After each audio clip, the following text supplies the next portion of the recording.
राजस्थान के बहुत ही कद्दावर नेता और राजस्थान के नेता प्रतिपक्ष रहे, लगातार राजस्थान की विधानसभा के हमेशा अपनी आवाज को बुलंद करने वाले राजेंद्र जी राठौड़ को मैं आमंत्रित करता हूं। तालियां बजाकर माननीय राठौड़ साहब का स्वागत करिए। आज की इस विराट सभा में उपस्थित अपने अल्प शासन काल के अंदर जिन्होंने राजस्थान को ईआरसीपी यमुना जल समझौते जैसे ऐतिहासिक सौगात दी है, राजस्थान को विकसित राजस्थान बनाने में अल्पकाल में जो कदम उठाए हैं, ऐसे हमारे यशस्वी मुख्यमंत्री आदरणीय भजन लाल जी, अभी अभी जिनका वक्तव्य आपने सुना, जिनकी विद्वता के बारे में, जिनकी सरलता ईमानदारी के बारे में पूरा राजस्थान जानता है, जो इस इलाके का गौरव बनने वाले हैं, ऐसे यहां के प्रत्याशी आदरणीय राव राजेंद्र सिंह जी मंच पर विराजे, मंत्रिमंडल के सम्मान्य सदस्यगण, पूर्व प्रदेश अध्यक्ष अरुण जी, सतीश जी, विधायकगण और मेरे सामने विराजित इस विराट सभा के अंदर आज खेत में कटाई का वक्त है। 1000 रुपए में मजदूर नहीं मिलता। अपने काम काज को छोड़कर इतनी बड़ी संख्या में उपस्थित मोतियों से महंगे किसान भाइयों, शक्ति सुरभा माताओं और बहनों, भाइयों, मैं कोई लंबी बात नहीं कहूंगा। अभी कुछ ही क्षणों में दुनिया के सबसे लोकप्रिय नेता, जिनको देखना और सुनने के लिए आप कई कई किलोमीटर का सफर करके आए हैं, आपके बीच में आएंगे। पर मेरे बरसों से मन में एक तमन्ना थी, एक इच्छा थी। राव राजेंद्र सिंह जी को मैंने विधानसभा में उपाध्यक्ष के रूप में और साथ ही विधायक के रूप में बोलते सुनता था। मैं कई बार इनको कहा करता था, राव साहब, आपका सही मुकाम इस देश की सबसे बड़ी पंचायत लोकसभा है। और मुझे खुशी है कि एक प्रखर वक्ता के रूप में,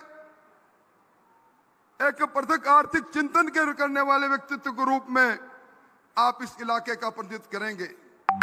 भाइयों, यह चुनाव हिंदुस्तान का अश्वमेध यज्ञ है। हिंदुस्तान को करवट लेते हुए हमने मोदी जी के नेतृत्व में देखा है। हमने 10 सालों में हिंदुस्तान की तकदीर और तस्वीर को बदलते देखा है। हमने गरीब के जीवन को बदलते देखा है। हम उस बात के साक्षी रहे, कभी गरीबी हटाओ के नाम पर कांग्रेस ने गरीब का वोट जरूर बटोरा, पर कभी गरीबी को रेखा से ऊपर लोगों को लाने की सोची नहीं। यह मोदी जी का शासनकाल, आज वर्ल्ड बैंक से लेकर तमाम एजेंसियां कह रही है 25 करोड़ से ज्यादा गरीब लोग गरीबी की रेखा के ऊपर आ गए। 70 करोड़ गरीबों का जीवन बदल गया।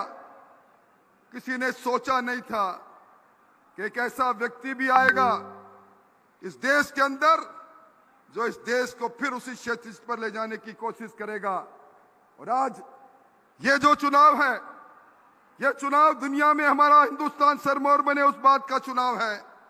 यह चुनाव मोदी जी की गारंटियों का चुनाव है। यह चुनाव डबल इंजन की सरकार का चुनाव है। भजन लाल जी कल तक इस प्रकार की हमारी सभाओं की व्यवस्था किया करते थे।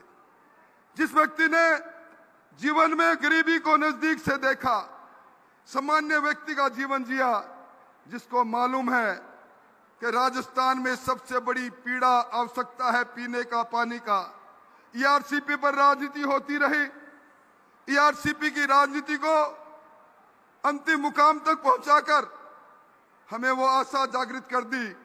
कभी ईआरसीपी का पानी 21 जिलों में और यमुना का पानी 30 साल पहले भैरव सिंह जी शेखावत ने जो समझौता किया था, उसको मूर्त रूप देने का काम हमारे लोकप्रिय मुख्यमंत्री जी ने किया।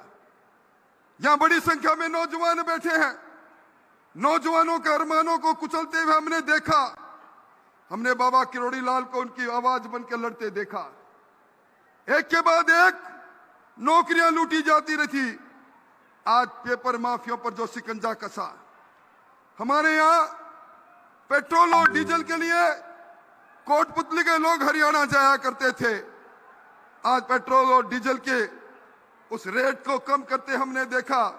मैं तो यही कहूंगा, ये डबल इंजन की सरकार है। पटेल साहब, आपने अपनी पीड़ा कही। ये डबल इंजन की सरकार आपके अरमानों को पूरा करेगी। ये वोट राव राजेंद्र सिंह जी का वोट, ये दुनिया के सबसे लोकप्रिय नेता का वोट है, जो दुनिया में हिंदुस्तान को सरमौर बनाना चाहता है। ये उस व्यक्ति को वोट है जिसने 2024 तक हर सर पर छत हो, हर घर में मीठा जल पहुंचे, हर घर में प्रकाश हो, इस प्रकार की व्यवस्था करने की बात कही। आपने किसान कर्जे के नाम की राजनीति देखी होगी, पर बिना मांगे आप किसान के खाते में राजस्थान में 19,600 करोड़ देने वाले मोदी जी आपके बीच में आ रहे हैं। आओ हम सब मिलकर जोरदार स्वागत करें। मैं मोदी मोदी मोदी।